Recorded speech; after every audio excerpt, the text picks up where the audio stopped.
Racket যাই থাকুক না না থাকুক, নাক কান দিয়ে বাতাস ঢুকলে শরীর এমনি ঠান্ডা হয়ে যায়। ঠান্ডা থেকে বাঁচতে হলে মাফলার পরাই লাগবে। একটা সময় মাফলার অনেক চলতো, এখন চলে না। পাবলিকে এসে মাফলার আগে নিয়ে যাইতো, দাম বলাও লাগতো না, যেটা চাইতো ওইটাই দিয়ে দিতাম কাস্টমারে দাম ডেকা আনি। এমন দিন ছিল মাফলার 2-1 কাস্টমারে নিয়েই গেছে, পাও টাকা দেয়নি।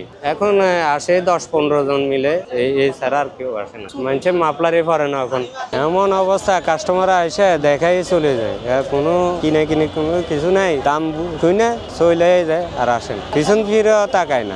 কিছু মেয়েরা আসে এখানে হিল পরে ছোট দাম জামা পরে আসে, মাফলার নিয়ে যায় আর স্টাইলের জন্য। যে কয়েকজন কিনে তারা স্টাইলের জন্য কিনে। 15-20 বছর যাবত আমি এই জায়গায় মাফলার বিক্রি করি। আমার দোকানে দেখেন শুধু মাফলারে। আমার এখানে আসলে 100-র উপরে ডিজাইনের মাফলার পাব, 1200 টাকা থেকে 100 টাকা পর্যন্ত আছে। আমার দোকানের সবচেয়ে দামি মাফলার এটাই 1200 টাকা। ভালো ফ্যামিলির মানুষেরা নিয়ে যায় এগুলা। নভেম্বর থেকে ফেব্রুয়ারি পর্যন্ত মাত্র 3 মাস থাকে।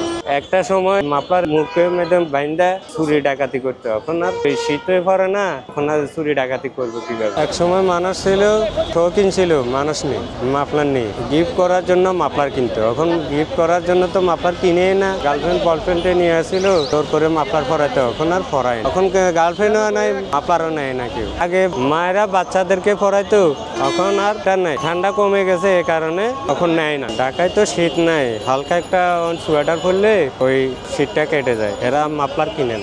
এগুলা বেশিরভাগ কিছু চায়না মাল আছে, আর কিছু বাংলা মাল আছে, আর কিছু বাইরে থেকে আসে। চিটাগাং যায় আমরা বাইরে থেকে মাফলার গুলো নিয়ে জাহাজে করে আসি। এই বাইরের দেশে মাফলার সর্বোচ্চ ভাবে মনে করেন 1200-1300 টাকা পড়ে বাইরের দেশের গুলা, আর দেশি গুলা চলে 100-150 টাকা 200 টাকা। বাইরের দেশের গুলা কোয়ালিটি ভালো, আর বাংলাদেশের গুলা কোয়ালিটি খারাপ। কোয়ালিটি বলতে মনে করেন কিছু বাসা হিসাব করে যায়, চিরা ফাড়া থাকে, কাপড় সব কম। আগে প্রচুর মাফলার বেচা হইতো, এখন তেমন একটা হয় না। আগের দিনে মনে করেন প্রতিদিনে 50-60 টাকা 70 টাকা এরকম বেচা, এখন দিনের ভিতরে 10টাও হয় না। মনে দিন বৈশা রয়েছিলাম, সারাদিন একটাও হয় না, লাভ কম হয়, পার্টি করে টাকা দিতে খুব কষ্ট হয়ে যায়, হিমশিম খেয়ে। 2টা দোকানে রাখছে, ওই দোকানে এখন মাফলার রাখছে, এখানে বেশি দেয়, ওইখানে নিয়ে রাখছি, কিন্তু ওইখানে অন্য মাল উঠাবো। আর মনে করেন অনেক কিছুই বেচে, এখন আমি এটা ব্যবসা নিচ্ছি।